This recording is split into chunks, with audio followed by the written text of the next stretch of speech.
name is Edward Ebenezer Jeremiah Brown. I'm a football supporter of Ipswich Town. Wherever they play, you'll find me. I haven't missed a game since I was 3. With me scarf and me rattle and a big rosette, singing where was the goalie when the ball was in the net. Follow the town, up or down. I'm Edward Ebenezer Jeremiah Brown, but everybody call me Ted. Hello and welcome to this week's edition of We Follow the Town, a twice weekly Ipswich show looking into all things happening in the world of Ipswich. And after a board draw away to Rochdale, are Ipswich's promotion aspirations over? Well, that's exactly what we're going to be asking today on the show, as well as look at the other fixtures in and around League One. But before we get on to today's show, just a word about our sponsor. Julian Hughes is a golf coach at Old Joe's Golf and is a member of the World Golf Teachers Federation. Whether you're just starting out on your golfing journey or you're a new player looking to get lessons, Julian is the perfect instructor for you. So what are you waiting for? Book lessons through Old Joe's or directly through Julian Hughes at 07392 834 199. I'll repeat that again, 07392 834 199. And today I am joined by two fantastic individuals. As always, my partner in podcasting crime, Leigh Simons, and from over the bar, David is here to help us make sense of the action this week in League One and against Fleetwood earlier on. So before we get on to the review, I just want to go on to you quickly, David. First of all, how did you first become a Rochdale fan? And tell us a bit about the site. Yeah, first of all, cheers for having me on, guys. So in terms of like getting into Rochdale, I think I started going about 4 or 5 years old. My dad started taking me to a couple of games here and there, just to kind of get me into live football and kind of keep me away from the bigger clubs in the area, like because we're littered with Premier League clubs like United's and Cities and whatnot around us. So I think he just wanted me to appreciate a bit of lower league football, and then few games in, I got the bug and started becoming a season ticket holder. Started going with my mates, so I got a bit older, and regular ever since now, really. Over the bar, really, as well. It's the fan site's kind of grown really out of a discussion. So I initially came on board a little bit later than the guys who founded it. It was 3 guys, Paul, Mark, and David. Well, another David. We all went to the same university, did the same course together, and they basically, as a way of keeping in touch, started the website. And I came aboard a couple months later because I really liked what they were doing and kind of grown from there, really. So how has the experience of making the website, of doing content for it, how has it been affected by COVID-19? Because surely it's changed the way you interact with each other, the way you attend and cover games. Like everyone, we've had to kind of adapt, and I think a lot of the plans that we had to kind of take our content to the next level kind of had to be shelved, like hosting shows similar to this, like but in like a pub kind of environment, and going to games and like interviewing fans outside stadiums and doing more like match day vlogs. So then kind of ideas have had to be shelved, but hopefully with things the way they are, hopefully that's coming to an end now. We can start putting the plans back in action and have a bit more of a productive end to 2021. So finally, before I go on to Leigh, give us your thoughts on Rochdale's season so far. Like, what have you made of it? Has it been a disappointment, or, has it been as expected, really? Well, we're rock bottom in the league, so I think that kind of sums up the season, really. But I think coming into this season, most people predict us to finish in the bottom 4. I think a lot of people predict us to finish bottom as well, especially after losing Ian Henderson. But to be fair, the club's bigger than one person. I think we signed well. Stephen Humphreys has been a really good signing. Alex Noob has been a good sign as well. So we did sign well during the summer. Obviously, we've not quite replaced the goals that Henderson scored, but at the end of the day, I think we are where we are. And I don't want to say on merits. I think we have played quite well in spells, but for a long part, I think it's ultimately going to be our defence that kind of costs us. You can't concede that many goals that we have and expect to stay in the league. Luke Matheson, who's a player that we have on loan, he's actually on loan from Wolverhampton Wanderers. He used to play for you. Is he maybe a player that you're missing? Or is he a player that you've actually replaced well and who, as I just said, replaced and moved on from? It's a bit of a difficult one with Mason, really, because he did break through at a really young age. I think he got his debut when he was like 15, 16 for us, and he looked like he was going to be a great player, but he wasn't the finished article by any means. So I've seen a few people say that we're missing him, but I wouldn't go as far as saying that. A lot of people saw his performance against United when he got that goal at Old Trafford, and he put in a great performance against Newcastle as well, and kind of formed an opinion based on that. I wouldn't say he's the reason why we're rock bottom of the league. Ryan McLaughlin was probably our first choice right back ahead of Matheson, and he got most of the game time anyway. But yeah, I'd go as far as saying we're not missing him, but I think if we were to have him now, he would fit in quite well and obviously give us a bit of a boost. So now on to you, Leigh, because as we were talking about before the show, the Rochdale game wasn't exactly the most exciting. It was a very cagey game. Ipswich took their time on the ball. We allowed Rochdale to have a lot of possession, and ultimately it wasn't a very exciting game at all. So what are your thoughts on the draw against Rochdale? And are our playoff aspirations over, or should we maybe be a bit more positive? Well, for a start, we should be beating Rochdale, especially as they're bottom of the table. Sorry, David, but we should be beating teams at the bottom of the table. We had the two strikers on the pitch. We had Alan Judge and the attacking midfielder, but like all football, unfortunately, we just couldn't hit the target, could we? We had 5 shots in the whole game, but we didn't have a shot on target, shall we say? But the only positive I can take from it, we've got a point. We're only 3 points behind the playoffs, and Paul Cook has got a lot of work to do. And as always, to all of those who are watching live on Periscope, YouTube, Twitter, and Facebook, you can get involved. You can contribute in the chat. But Leigh, why are we playing like the way we are? Because we're not playing exciting football like Paul Cook promised. Although we have to be honest there, we have to give him time to adapt to the squad that we have, and we have to give him a transfer window. So when should we expect maybe a better style of football? He's only been in the job, a month? So he's only just inherited the team what Paul Lambert's had. So he's trying to display what he's got, really, and he hasn't got the funds to do anything. Like you just said, Ben, he hasn't got a transfer window. So when the transfer window opens, I think there's going to be lots of ins and outs of the club. And, of course, there's already been talk about a couple of players already, hasn't there? So, Worrell877 says, the worst performance I'll start that over again. The worst performance I've seen from Ipswich, to be honest. This team just lacks quality. So, looking at our squad, I reckon we do have quality. I reckon we have a squad that can maybe play comfortably in League One. But is that good enough? Do we need better players to get us out of this division? Well, like I said, it's not Paul Cook's team, is it? It's Paul Lambert's team still. So I feel that if we're only 3 points behind the playoffs at the moment, so there's still a possible we can get into the playoffs. But like Worrell just said, we can't string 2 passes together.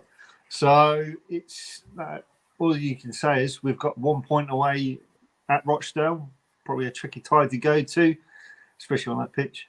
Unlike the Peterborough pitch, that was just awful. But so you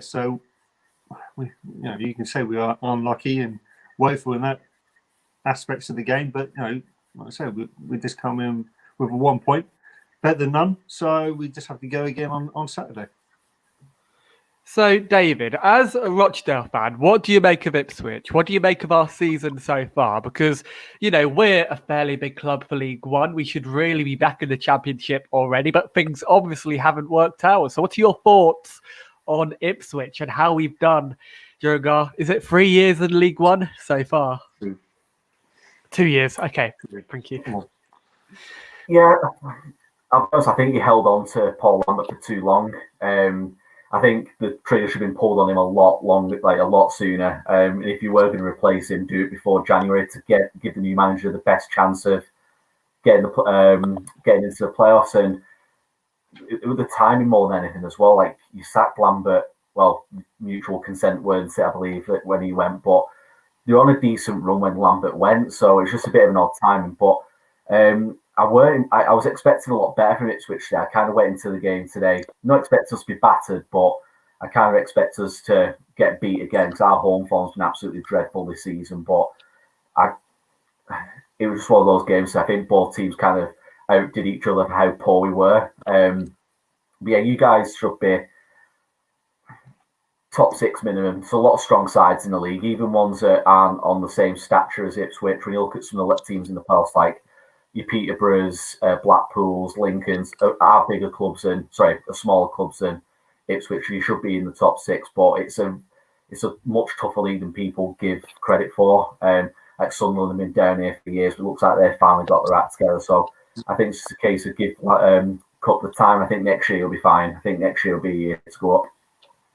So do you reckon recruitment has been a problem for us? Because if you're going to be a player in League One, you need to be tough. You need to be prepared to, get into the thick of the game, because League One is a very tough league. You will get tackled in League One. So again, has our recruitment kind of been the thing that has let us down? When you came into the league last year, a lot was made of the James Norwood signing. Like, on the social media page, a lot of people are hyping up James Norwood as being the guy who's going to single-handedly drag you back into the Championship. And he is a very good player, but he's never played above League Two. And when he was in League Two, he scored quite a few goals, but for a club like Ipswich, he had to come in and hit the ground running. He never did. Coming at a level that he was unproven at, and I think that ultimately backfired. But yeah, I think when you look at that team, there's nobody standout wise to me. There's obviously players I'd have at Rochdale in a heartbeat, but there's nobody in that squad where you'd be like, they're an absolute standout player for League One. Alan Judge maybe being the exception. I've always been a fan of Alan Judge, but maybe Caden Jackson. But apart from that, there's nothing I'd say. When you look at like Sunderland and Peterborough and Hull, one of those three comes snatch your players in a heartbeat. I'm not sure they would. If that makes sense. So, Leigh, here's a comment from Kevin Sheldrake here. He says, we badly need a creative midfield player. As you just said, I reckon Alan Judge is a very good player, actually. But I'll carry on. A player that can beat players and get the fans on the edge of the seats. In my opinion, we have a very unbalanced midfield. So what do you make of this comment, Leigh? He's absolutely right. We don't have anyone creative enough. You can look at Andre Dizelle. He hasn't really performed this season. You can say that about Teddy Bishop. You can say that about maybe Alan Judge and Edwards as well. So all these players, what we've got is a bit of a mix and match. They all want to do their own thing. They don't want to do their creative play, shall we say? So yeah, Kevin is right. We need a creative midfielder who will actually get the fans off their seats and actually cheer the team on. So here are a couple of comments. While 877 says, Ipswich have lacked a number 10 since Johnny Williams. And finally, before we get onto the news and then onto the game, before we go onto the League One fixtures, what do you make of Ipswich going forward, Leigh? Because, we could still make the playoffs, but as I alluded to earlier on, it might be a struggle. Might be a struggle because we've still got teams who are fighting for their lives for the League One status, really, haven't they? So, like the likes of Wimbledon, you've got Charlton as well, who's fighting for the playoffs as well. So we've got to play them. So it's going to be very, very tough. But I feel, we need someone like Johnny Williams in that midfield. But I don't think we will go up. Personally. I feel we might get to the playoffs, or we may just miss out. But it's all about that recruitment in the summer. And finally, David, do you reckon Rochdale could stay up? Because, that draw could actually give your squad a lot of confidence. Because in my opinion, you did outplay us. You were a very difficult side to break down. Before the international break, I was feeling a lot more optimistic. We had that cracking win at Lincoln, and then we should have beat Peterborough. We went 3-2 up in the 90th minute, and then to throw it all away with that penalty I'm still having nightmares about it, to be honest. But 8 games to go, 4 points from safety. We've got games in hand and pivotally they are against Swindon and AFC Wimbledon. So I don't want to say 2 games are going to define our season, but the way things are shaping up, they are going to. I'd say today was probably the trickiest of the games we had left. I think we've got Fleetwood away to come. If I had to put my mortgage on it, I think we will go down, but I think we'll give it more of a fight than people are giving us credit for. Do you reckon you'll bounce back straight away if you do go down? Or do you reckon it'll be very much a rebuilding job, like where you'll have to rebuild before bouncing back up again? If we can keep the squad we've got, I think we could get playoffs next year. I think we are a very young squad. When you look at the players we've got, there's not a lot of experience in there. A couple like the signs we made in January are all young players who are coming to a relegation dogfight, and you'd hope they're going to benefit a lot from this experience and go into League Two next year and stand in good stead. I wouldn't say we'll come back as champions or automatic promotion certs, but I think realistically we should be aiming for the top 7 if we do go down this season. So let's get on to the news, because there's plenty to talk about. We're going to try and hold off on the football for as long as we can. The takeover. The takeover has been a topic of discussion for quite a long time. Many people think it's still on, whereas some other people have said it's off, that it is properly off. There's no coming back from that. Leigh, let's talk about the takeover, because, okay, like if it is off, who do we blame? Do we blame Marcus Evans, or do we blame the fact that the club is simply too expensive to really maintain? Well, to be honest, it's just going to take its time. Like all takeovers, it just takes its time, because we've only had the Wigan one done recently, and of course you've got Derby County in the Championship as well. They've only recently been done, but I feel that because Marcus Evans was actually at the game today, so maybe he's just thinking, maybe I want to sell up, maybe I want to go. I don't know. But I think we need that new, refreshing, new start, should we say, new chapter in Ipswich Town, because we're going backwards at the moment, and I feel that we don't want to do that. We want to go forwards. It just feels like we took one step forward in January and took about 6 back. So today, people are saying it's on, so some people are saying it's off. I just feel that I think it's still on, but it's just going to take its time. But we just have to get behind Paul Cook. I know Paul Cook has got a very hard job to do.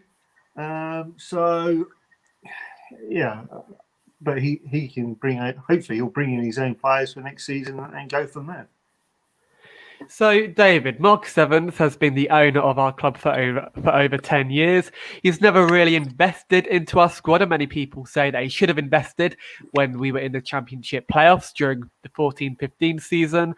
As an outsider, do you reckon it's too late for Marcus Evans to really turn it around? Like, if he started investing now, for example, do you reckon that would be enough for him to actually get the fans back onto his side? No, I think it's one of those. Once you've lost the fans, haven't you? I think it takes a miracle to get them back on side. And when a club of your size ends up in the 3rd tier, I look at Sunderland, for example. I can never remember the name of the owner previous to Dreyfus taking over them, but the fans have wanted them out for a long time. And I think once they've gone, they've gone. And when you're in the Championship, unless you're going to invest, there's no point being at that club. If you're not going to invest in the Championship, there's only one way you're going to go, and that's down. Unfortunately, it's just one of those that came to fruition. Really, if you're not going to put the money in, you end up in the situation you guys are in at the minute, unfortunately. So let's talk about your owners a minute, because former chairman of Rochdale AFC, Chris Dunphy, I think I'm pronouncing that right. Yeah. He sold his shares a couple of months ago in 2020. Well, we don't know much about your ownership. So is it a steady ownership? Do you have good owners? Or have there very much been problems at the back in regards to the owners? It's a bit of a weird setup at the minute, to be honest. So the way our board's made up, it's all Rochdale fans, like businessmen within Rochdale who have got a bit of money and they've got the best interest of the club at heart. That's the way it's always been perceived. Chris Dunphy was very much the focal point for that, and I think he's released a statement last couple of days. He wants to come back on board. It's a bit of a messy situation, and we could probably spend the next hour talking about it, so I don't want to bore your listeners with something about Rochdale, but yeah, he sold his shares about a year ago to a couple of Americans, and now he wants to come back. So he's not happy with how the club are being run from the outside, and he feels like we're on the brink of financial ruin, and so he wants back involved. Yes, that model that we had 12, 18 months ago seems to have gone out the window, and I don't think we want to get that back, but it's a bit more complex situation, to be fair, for an outsider looking in. So the alleged investors who are looking at investing into Ipswich, they are American as well. And as you just said, your new investors are American as well. Is there a problem with people taking over English clubs from foreign countries? Because they obviously don't know the game. They haven't been following League One, and they don't necessarily know the quality. So as I just said, is there a problem with foreign people taking over at small League One clubs? Yeah, I think it's more a case of a lot of these rich people just want a little plaything, don't they? And it seems to be the fashionable thing amongst wealthy people at the minute. They want a football club to own, and some do come into it with the right intentions. When you look at the Sheikh Mansour, the Leicester City owners, they've got great intentions. They've been fantastic owners for foreign ownership. But when you say about American investors as well, I'm struggling to think of an American investor that's come into the English game that's had a positive impact. I can't remember, was it Randy Lerner, who was at Aston Villa? I know they had an American owner before the current ownership, and he absolutely ruined the club, and they ended up in the Championship. Sunderland, another situation with American owners. So I think for them, I think they see it more as a commercial opportunity rather than a sporting opportunity. And I think that's the problem compared to, say, Sheikh Mansour at City and the owners at Leicester, who actually come there to actually want to develop something as opposed to just throwing cash in, hoping for the best. But yeah, it's a bit of a weird one, really, isn't it, with the owners? I think they're all different on their own merit. And of course, to those who are tuning in, do get involved. Do leave us those comments because we do read them out and we do really appreciate them. Finally, Leigh, before we get on to the Tractor Girls and the fact that they were in FA Cup action, if you could say two things to Marcus Evans to convince him to sell the club, what would you say? What would I say? Personally, he needs to just restructure the whole club from top to bottom, really. Get someone who is maybe a club legend, maybe into doing like the head of football, maybe. I'm not sure, but Terry Butcher, maybe. Yeah, or George Burley, maybe, because he was probably one of our successful managers to date, really, apart from the ones who are now fortunately not with us. So George Burley with the fifth in the Premier League, so he knows the club inside out. So maybe him, Terry Butcher, as he was saying. And then just try and invest in the youth academy, because that's where it all starts from. The youth academy needs to be better, and then go from there, because the club is a big club, especially in League One, and of course we're going backwards instead of forwards. But I still think Ipswich, we are a big club in that respect. So yeah, that's what I would say to Marcus. No, we to have a set up and restructure the whole club and go from there.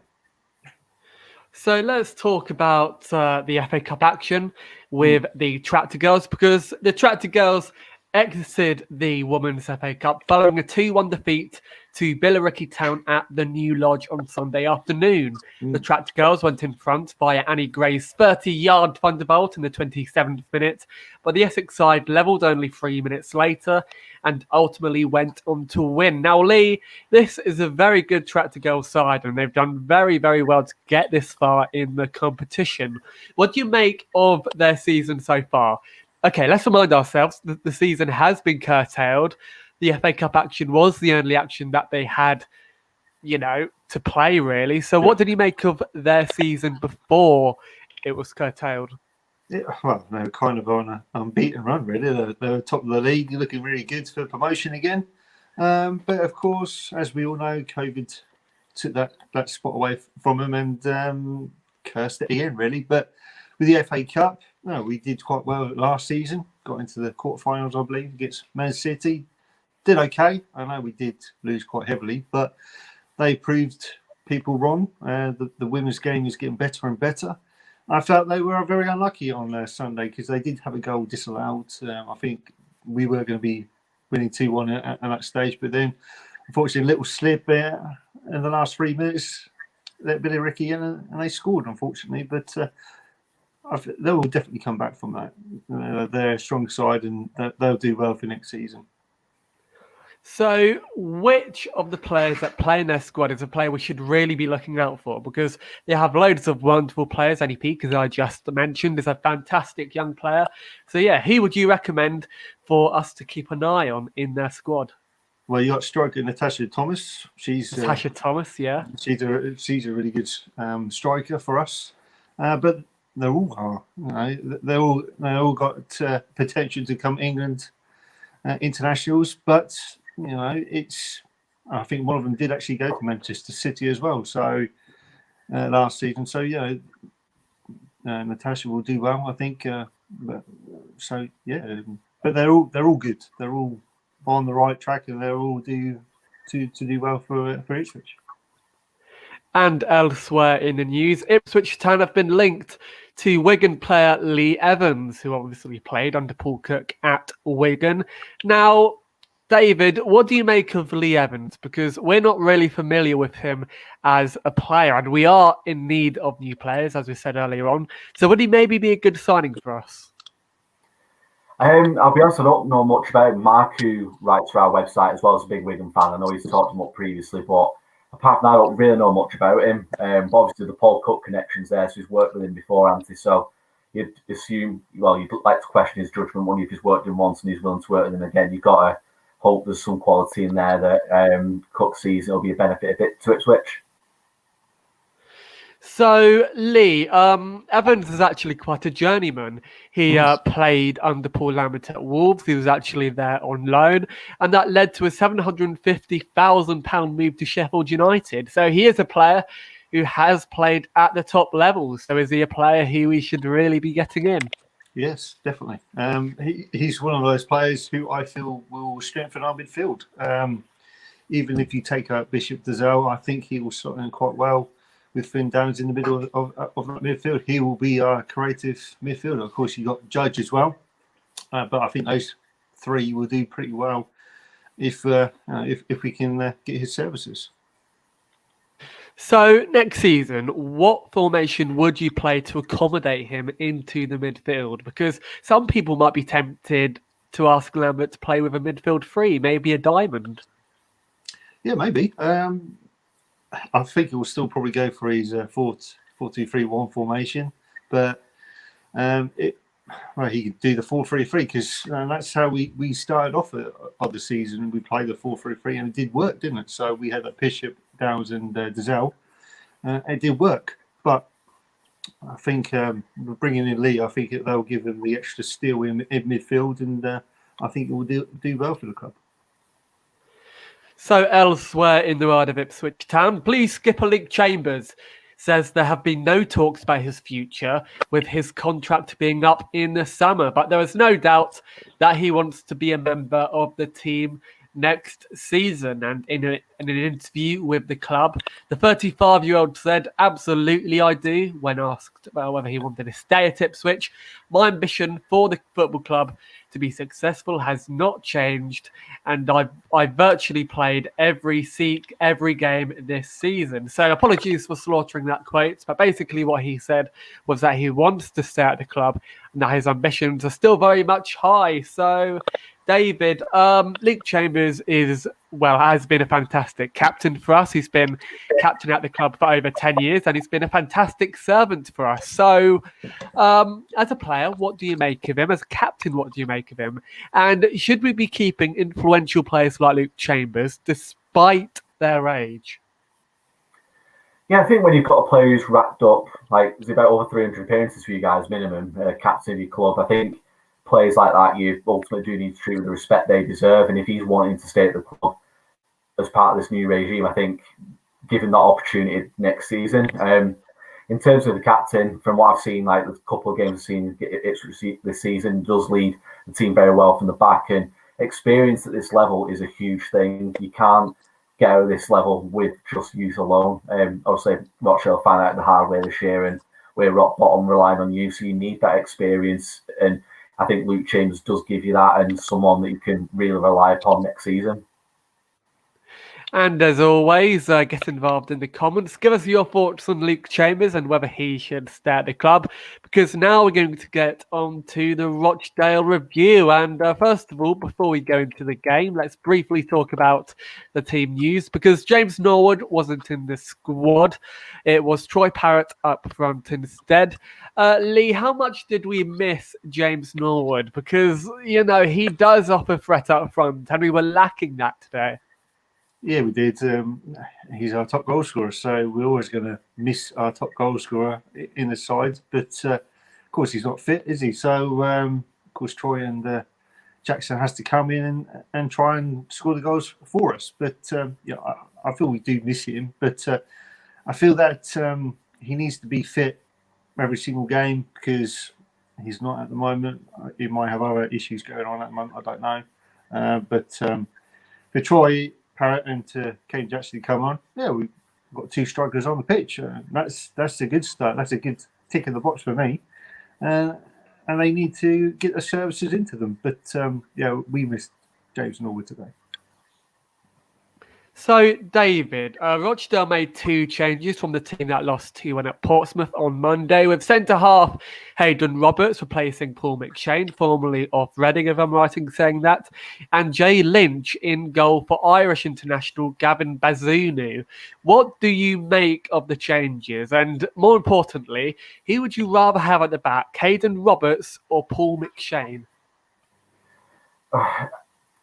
I'd rather have McShane in there, but due to his advancing years, to put it politely, I don't think he's capable physically of playing both games on the Friday and the Monday. I think first choice Brian Barry Murphy would want him in there, but I just don't think physically he was capable of doing it. I was quite surprised to see Jay Lynch start the game today.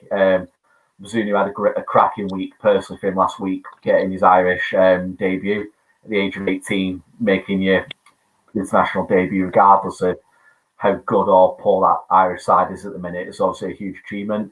But it was just a bit of a random change there. I don't think it was necessary. A lot of people are pinning the blame on Bazunu for both the goals at Portsmouth on Friday. I think it's a bit harsh, but he's had a really good season for an 18-year-old. But I was quite shocked to see Lynch make the start today. So, Bazunu, how much potential does he have? Because if you're starting for Ireland, as you said, regardless of how they're playing at the moment, you have to be a pretty good player. Yeah, and obviously we got him on loan from Man City this season. Apparently they were quite insistent that he came to Rochdale. I think there was other clubs that were willing to take him, but City really wanted him to come to us due to the style of play that we tried to go with. He has got a lot of potential. Like, he's a really good shot stopper. I think at times he is quite guilty of messing about on the ball a little bit too much, and with us liking to play it from the back, he is quite guilty of putting us into quite precarious positions when we doesn't need, like when you just want your keeper to put into row Z. He's very guilty of putting us under a lot of unnecessary pressure, but his shot stopping second to none. Not the best I've seen at Dale in the last few years, but yeah, there is potential in there for him to go far in the game. And there was also a late change of referee, with Robert Lewis taking charge instead of Christopher Sargensen, who I don't know where he was, but there was a late change in refereeing. So anyway, there wasn't much to talk about from the opening 15 minutes. It was a very dull game, if I can say that.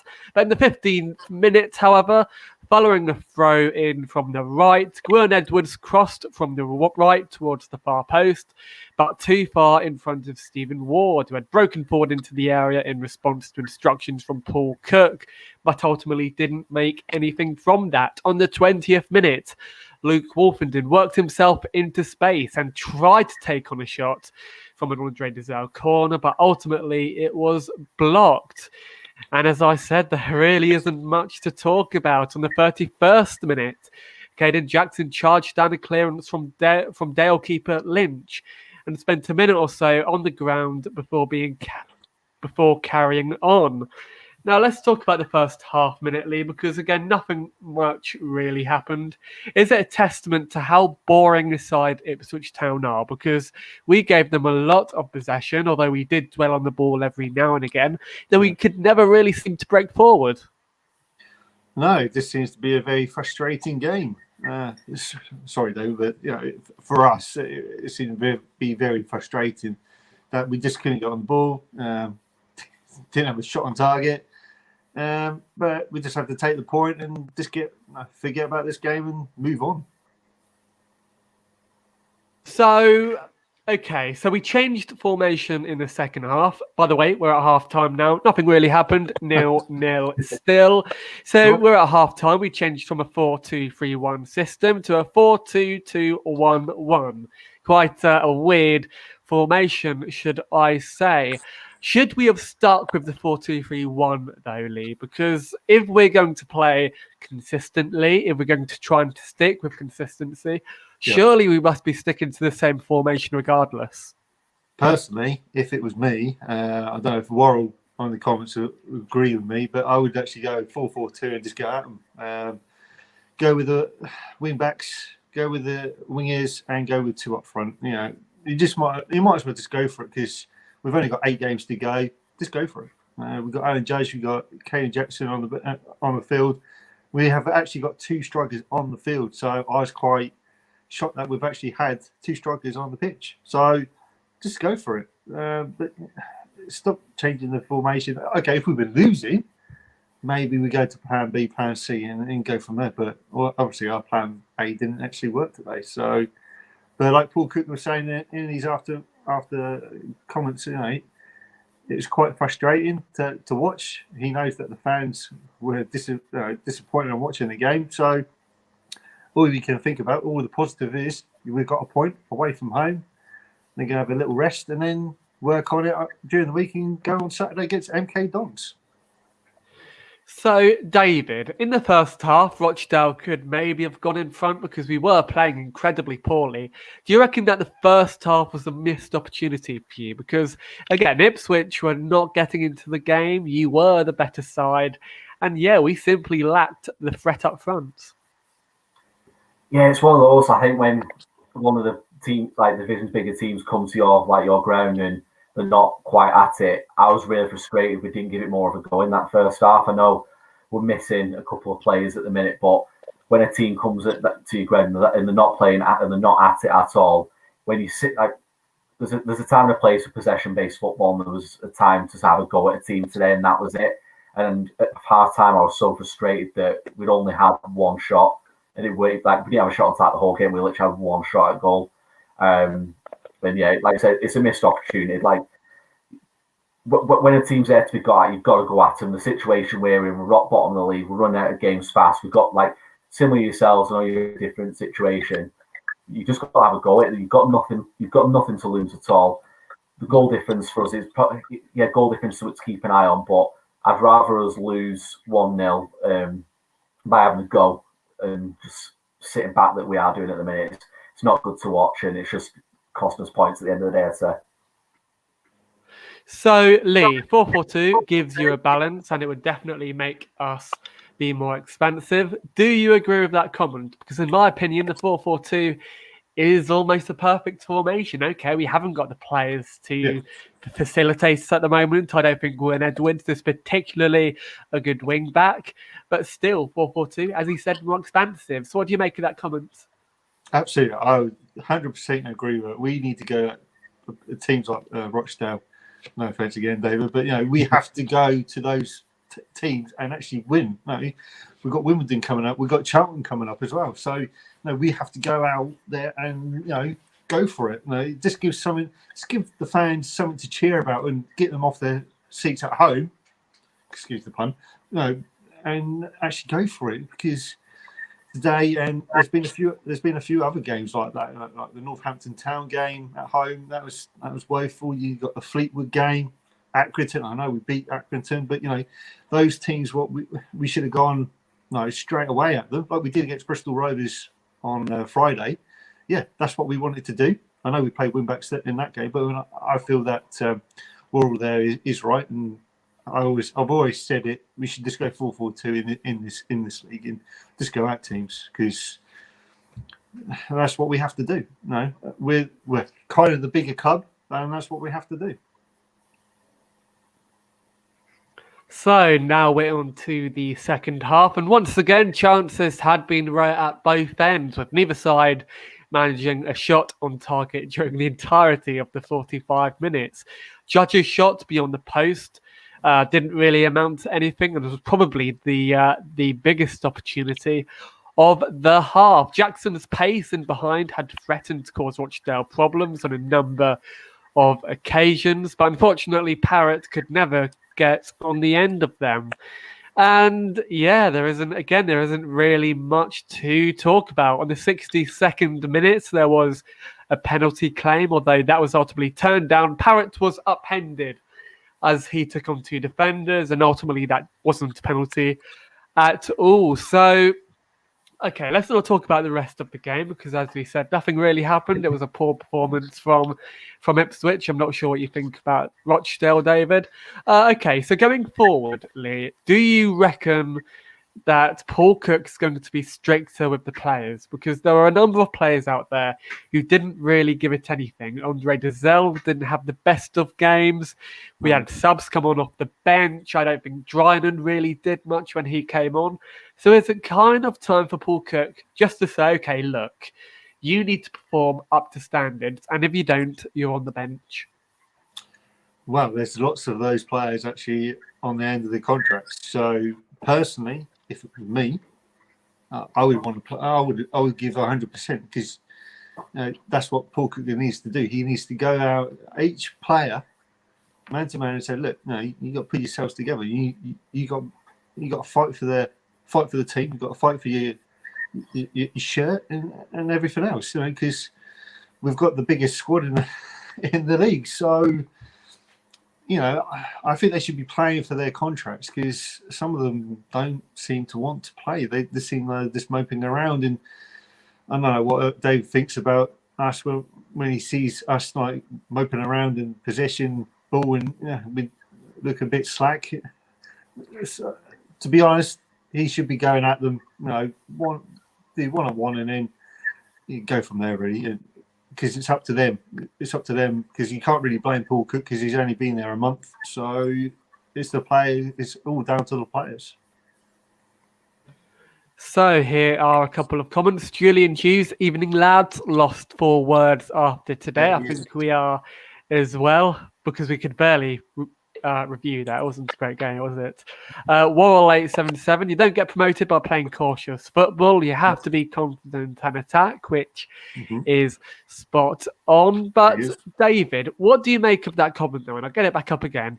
You don't get promoted by playing cautious football. You have to be confident and attack. Do you reckon that Paul Cook is playing that style of football on purpose, or do you just think it's the personnel that he's been given?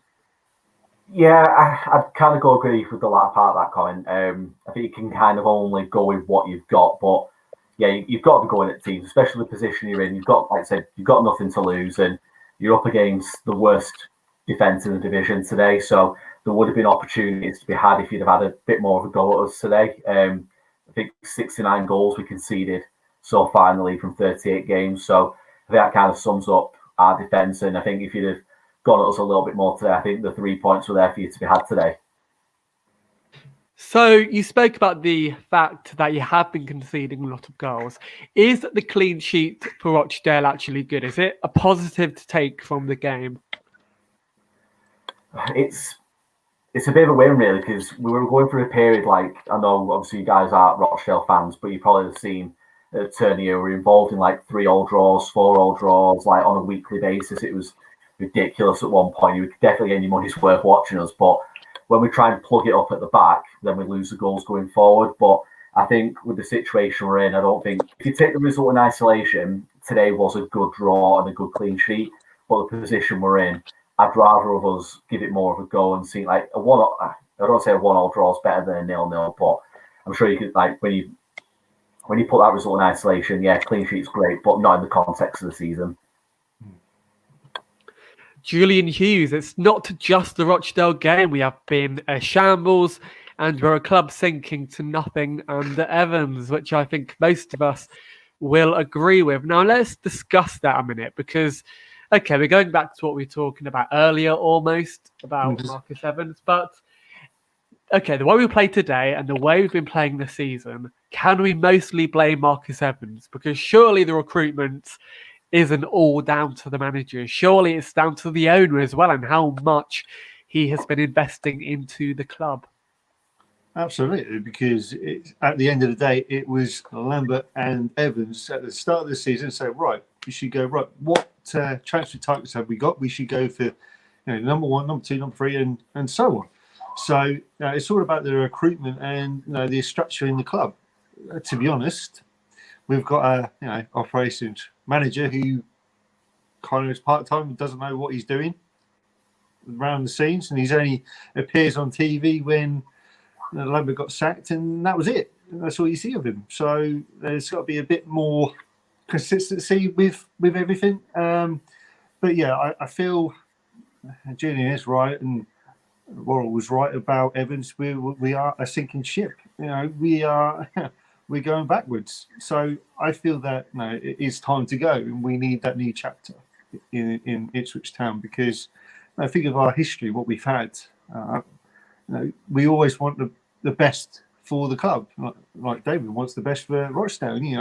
It's all about the right recruitment and the right players to get in and play the right formation, because the formation, what we have at the moment in this league is just rubbish. You can't keep on playing that formation because that one up front is just going to be isolated. If a club is playing 3 at the back like Peterborough, they're going to lose quite heavily because James Lord is only 5'0",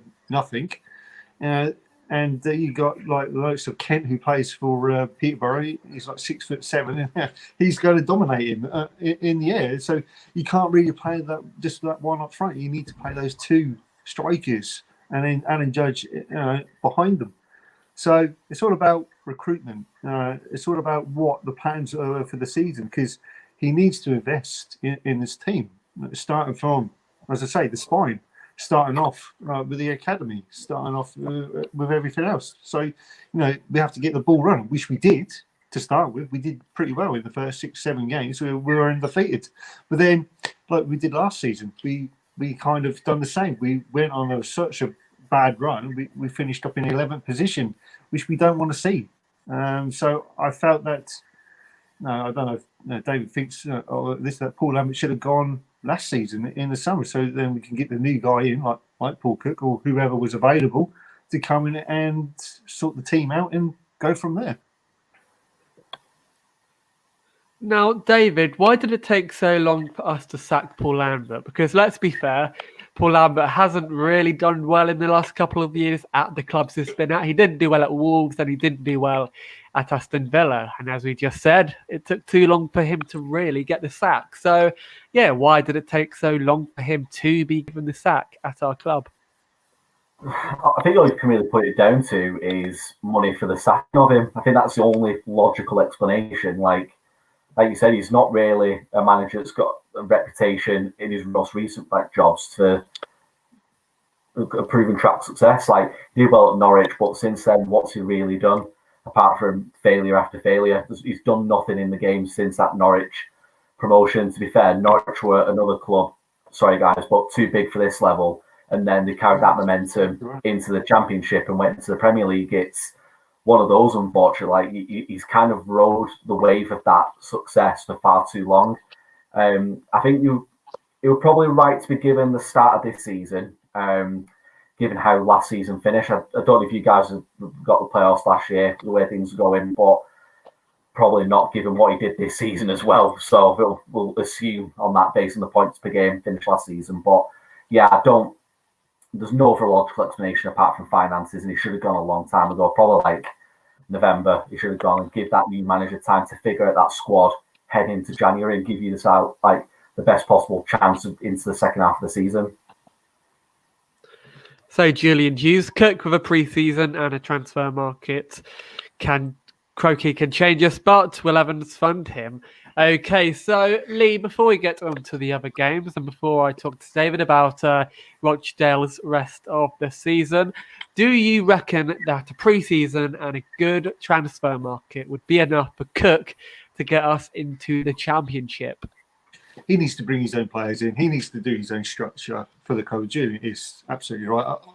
Probably not 95% sure with the other town fans that Evans needs to go or Evans needs to fund him. So I think it will be Evans to leave and bring in the new American takeover. But like I say, if Evans is still here, he needs to really back Paul Cook in the transfer market and the pre-season, get a pretty good pre-season going, like stuff.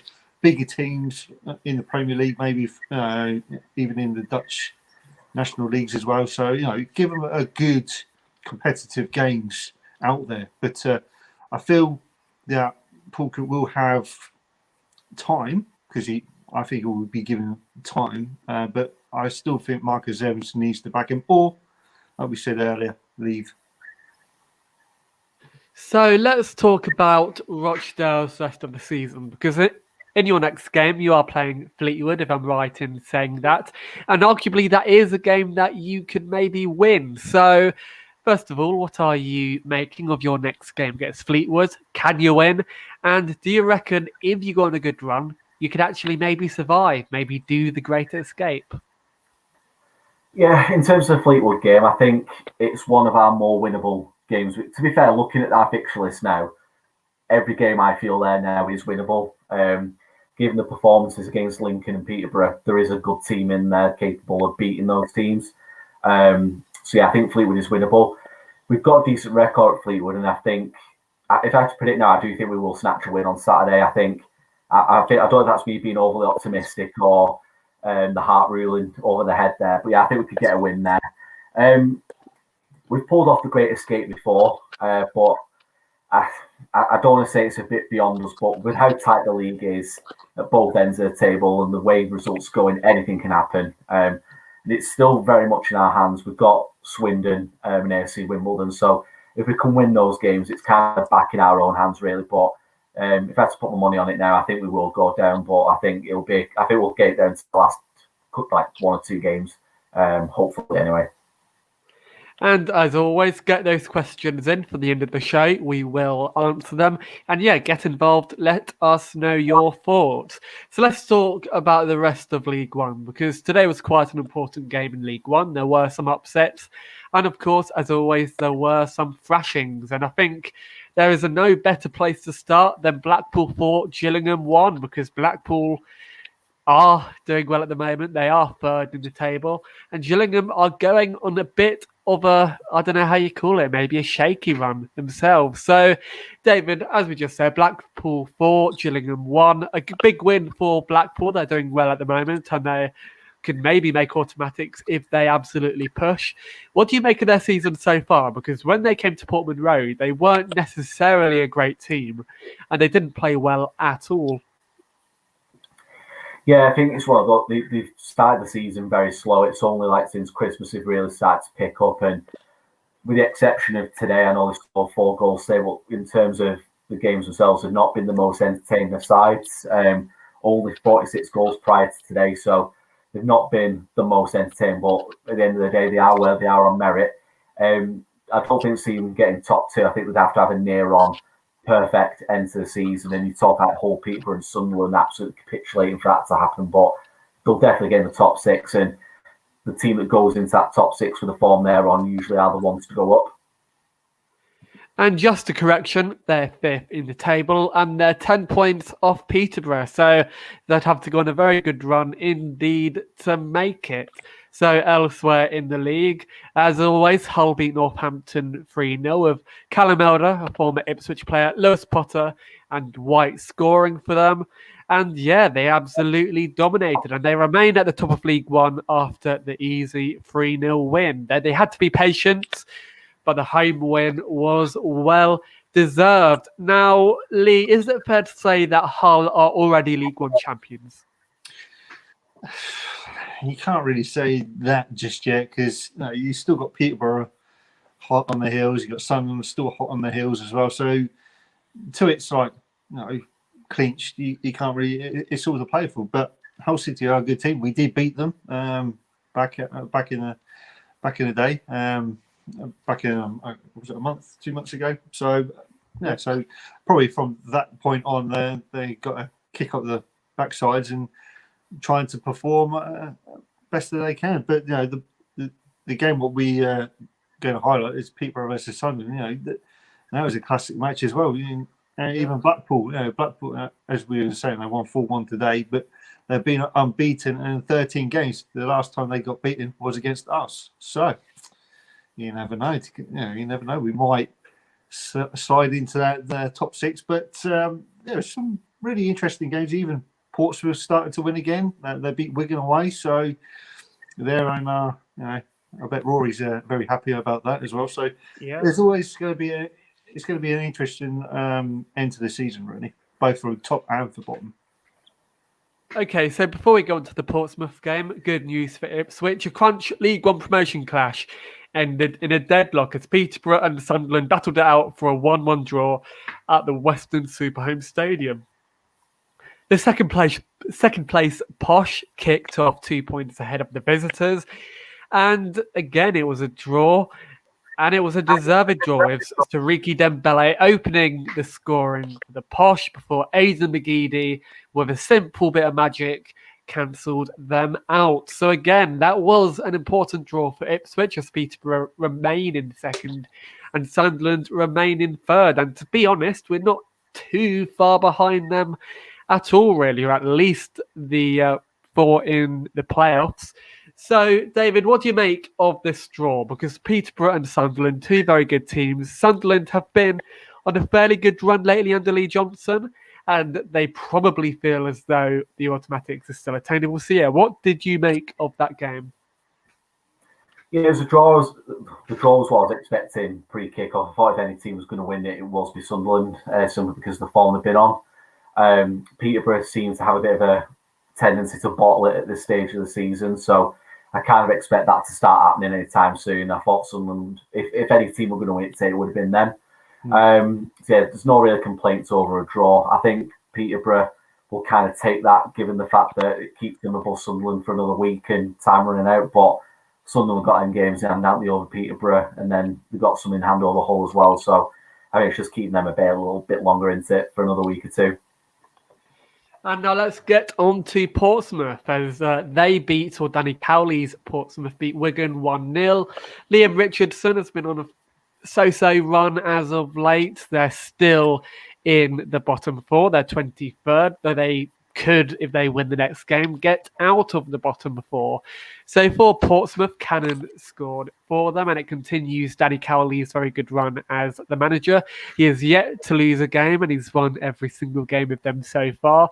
So, Leigh, should we really have brought in Danny Cowley as a manager instead of Paul Cook? Because Danny Cowley has had a fantastic start at Portsmouth.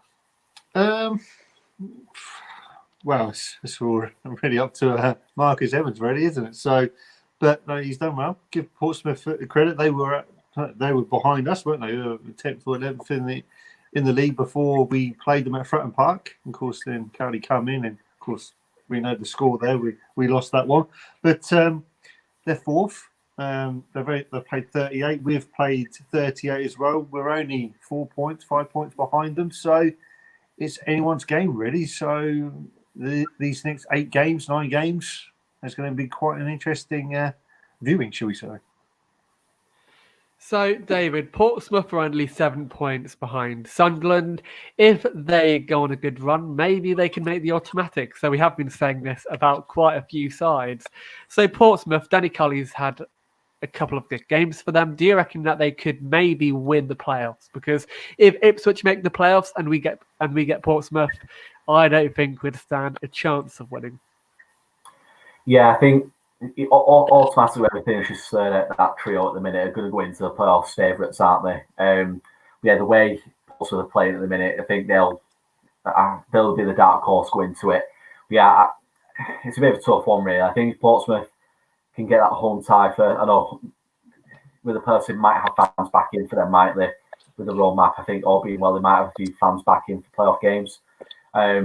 if they've got anybody in for Fratton Park, it'll make it a difficult place to go on in the playoffs. But yeah, I think whoever finishes third and Portsmouth will be one of those two that end up winning the playoffs for me anyway. So, Julian Hughes, Danny Cowley has inherited a better squad and a squad with more confidence. It's only us who thought we had the good players. He also said, and I'll get your thoughts on this, to be totally honest, we'll need to write off this season, get rid of the deadwood, and let Cook bring in the players he wants. There's a lot of players on big wages at the club, which will release funds. So, Leigh, I just want your thoughts on that, because I actually agree with him. I reckon there are a lot of players who aren't up to the standards. Remember, we still have the likes of Emir Hughes, Cole Skuse, who are on big wages. So, yeah, like, would you say that we need to let go of the deadwood? And would you write off this season? Yes and no, really, because we've still got a chance to get into the promotion, the playoffs. But with all the deadwood what we've got coming at the club, he needs to reduce that wage bill quite dramatically, really, because as you just said, with Hughes, Chambers, even Ward, Dazelle, Bishop, all those players should be fighting for their contract, like we said earlier on. They should be playing for their team. They're playing Tom because at the moment they're playing for their mortgage. So that's what I'd be doing. So he's got a lot of things to do in the summer, but there's going to be lots of comings and goings. But I wouldn't write off the players just yet. Maybe when we play Charlton, I think that's when we know if we're going to get in the playoffs or not, because we've got NK Dons on Saturday. Then I think, is it Tuesday we Charlton? So FC Wimbledon, I think. Okay, so I have that wrong. yeah, so 3 games. So next Saturday, week on Saturday, should I say, it's going to be wherever we're going to be. We're either going to be in the playoffs picture or we're not. So, with Julian's question, that's how I'll go with it. So, okay, Leigh, let's look back 2 months ago. The podcast was brand new. We were sitting here, fresh-faced, new to the podcasting scene, and we read through a list of the players who were out of contract. And we said that the likes of Andre Dazelle, Graham Edwards, that we should keep them. Has your opinion, however, changed? Would you still keep the likes of Andre Dazelle? And, would they be important to keep, maybe? Because Andre Dazelle, he's 24, not necessarily a youngster, but he's still fairly young, I guess. So, give me your thoughts. That's the 100 million question, isn't it, really, with Andre Dazelle? Dazelle, he has disappointed me in the recent games, because when we played Fleetwood, Accrington, I felt he was lost. Like today, I still think he was lost. He got caught out with a goal against Bristol Rovers. So what's he playing at? He's trying to play for his future. So, to be honest, if it was me, he's got the rest of the season to prove himself to Paul Cook and to the fans, because I think most of the fans, they might have a mixed feeling about him. So, for now, he's got it all to play for. But at the moment, I'll say yes. But we will know in the next 3 games if I think he's going to go or not. Okay, David. So I'm going to play with fire here. So in the comments, there is a discussion. Ryan Rosa said, personally, I don't think Portsmouth have a better squad. Whereas Julian Hughes made a good point saying Norwood can't stay fit for more than 4 games and Jackson is lost here, leading that Portsmouth have the better squad. So let's just talk about the strikers a minute and not the entire squad. Do you think, David, that Portsmouth have the better attacking trio? Sorry, apologies about that. Or do Ipswich have the better attacking trio, if that makes sense? It's a bit of a tongue twister there, so sorry. Yeah, I think just to put the two strikers against each other, Norwood or Marquis. I know I'd rather have, and that's John Marquis any day of the week. For me, Norwood, it'll be a hefty wage at Ipswich, because there were Championship clubs looking at him when you guys got him. So I think that kind of speaks volumes. You got him to sign in League One, so he will be on a good wage. I don't think he's up to say he can't stay fit more than 4 games. And every time I see him play, I don't say he looks overweight, but he just doesn't look at it in terms of fitness-wise. I'm a big fan of Marcus Harness as well at Portsmouth. I think he's one of the standout players in League One. So I think in terms of the trio itself, I think you've got two. Ports already have 2, the 3 for me. So yeah, I have to go with Portsmouth there for that one. So do you think with Norwood that is a question of mentality? Because he has been accused of having a poor mentality in the past. He's been accused of having a dig at the club on Twitter. He's had multiple arguments with fans on Twitter. I think a couple of weeks ago we discussed his arguments on Twitter. So yeah, is it about his mentality? And do you think that he wants to be at the club? Because if he wanted to go to a better club, in my opinion, he could, even if he's just a bench option. We've got to look at him. He's 30 years old, haven't you? And this is the highest level he's ever played at. So I think that kind of speaks volumes for his.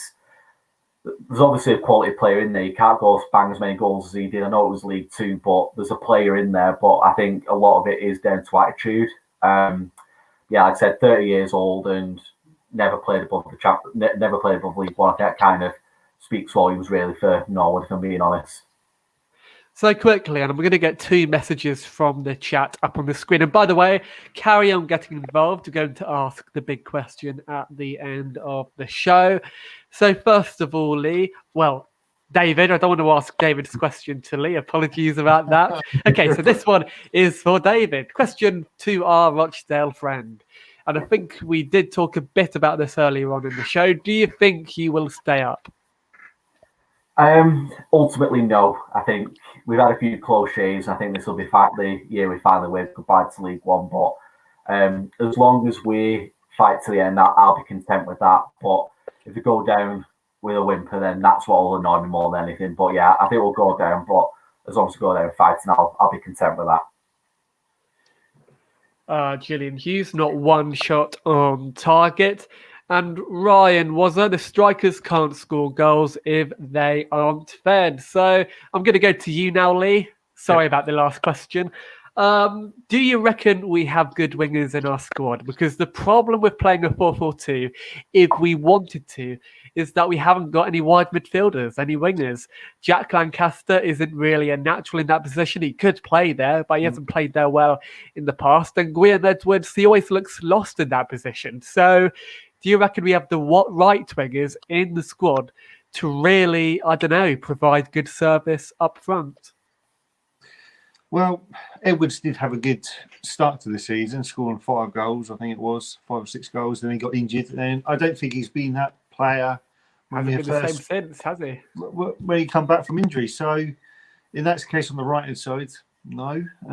Jack Lancaster, as you were saying, he hasn't really featured in the team as much. He's only come on as sub sometimes. He has started a couple of games, but I feel that he needs to start more games. Like Ryan's just said about Luke Thomas. Why don't we give him a go? Because he's on loan. He's still here until the end of the season, unless we don't know otherwise. And of course, you got Bennett. Okay, he's quick. He can take players on, but he hasn't got that final ball in him, so he can't fill the strikers. But is he playing out the position? Is he going to be good on the left? Is he going to be good at the right? But because he's been in and out of the team, we just don't know. But yeah, you should give Luke Thomas a go again. Why not? We need to use these players what we got on loan, especially Luke Thomas, because he's quite quick, and so is Bennett. So I don't know why we can't use them, but I can't think of anyone else who can play in that role. We've got Freddie Sears, but he was woeful when he came on against Gillingham, giving the ball away twice, and of course they scored 2 goals. So Freddie is not. He's not a winger. He's a striker. He is a striker, but I think his time is up at the club. But then you have to look at the youth players who we've had before. So why not?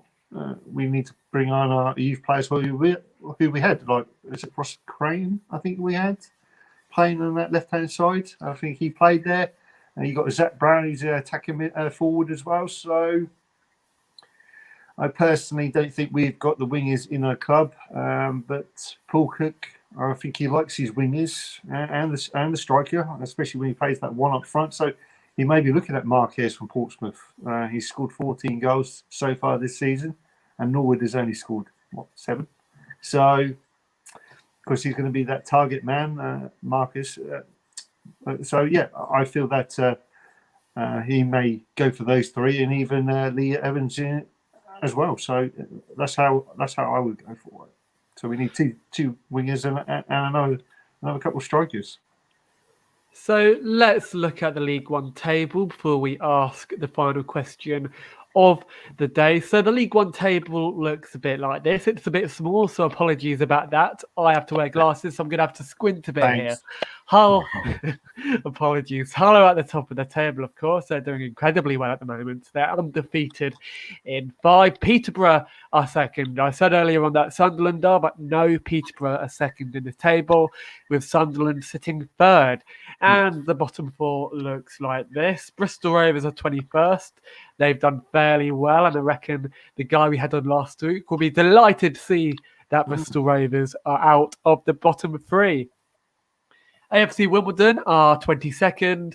Wigan Athletic are 23rd. And I'm so sorry, David, but Rochdale are 24th.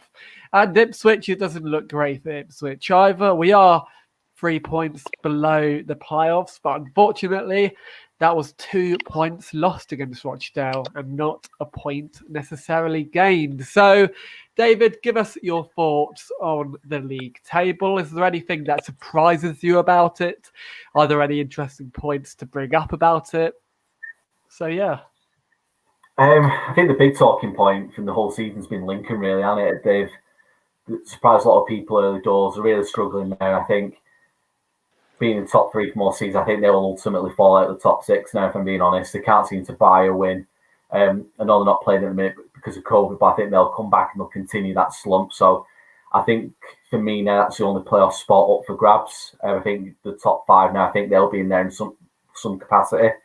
The rest of the tables is what I expected, really. The bottom 4, I think the only team, the 2 teams I expect to be in there, Northampton and Swindon, just out of there at the minute, but I think one of those 2 will ultimately slip in there come the end of the season.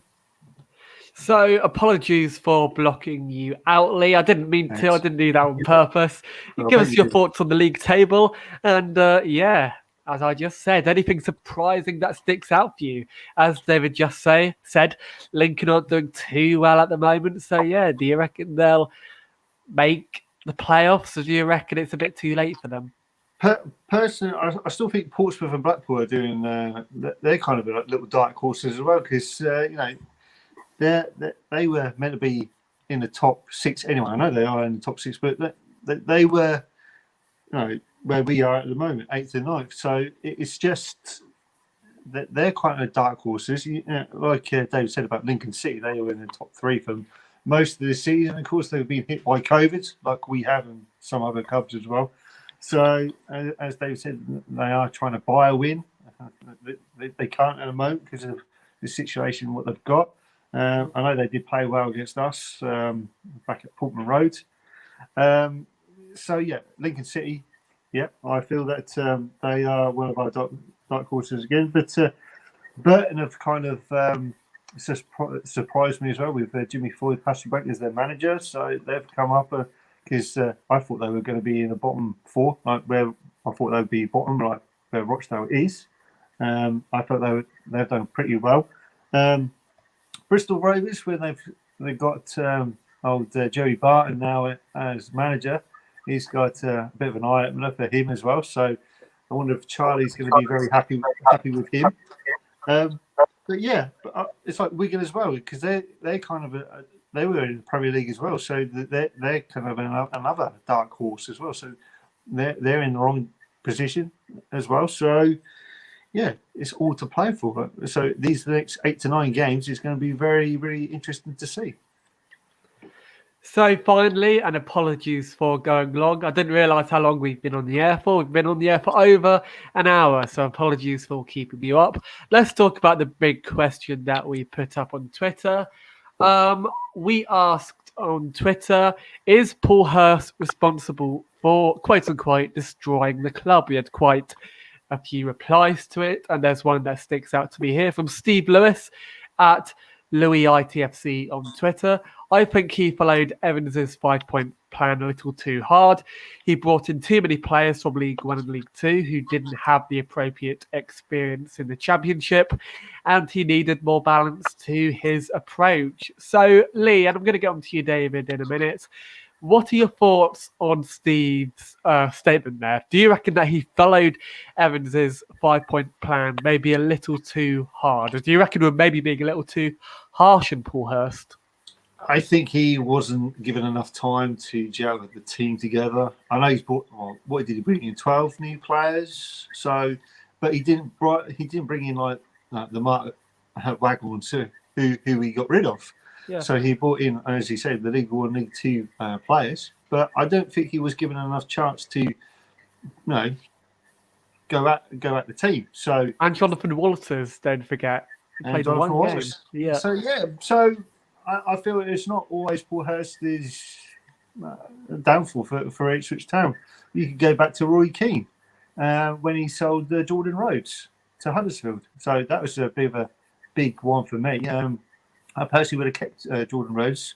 I know he was a good striker. Of course, proved everyone wrong. He actually scored to the end for Sheffield Wednesday against Cardiff City today. So, I thought he should have stayed, but I wouldn't say it's all down to Paul Hurst.